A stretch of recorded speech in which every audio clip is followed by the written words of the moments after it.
som zistil na základe dát, že slovenské domácnosti dávajú najviac zo svojich výdavkov, úplne najviac v Európskej únii, keď sa dajú dokopy výdavky na domácnosť, energie a potraviny. Je to najväčší podiel z toho, čo majú, čo musia zaplatiť, je najvyšší podiel práve na tieto základné veci. Čiže na všetko ostatné zostane už len oveľa menšia časť ako obyvateľom alebo domácnostiach v iných krajinách Európskej únie.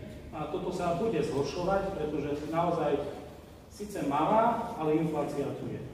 A takisto to, že sa hovorí, že rastú nám reálne mzdy, áno, medziročne, ale keď sa to porovná k roku 2019, tak ešte stále sme nedobehli pokles reálnych miest. Čiže naozaj je to veľká výzva a najmä pre tých nízkopríjmových. Lebo povedzme, že stredná trieda to nejak ustojí, áno.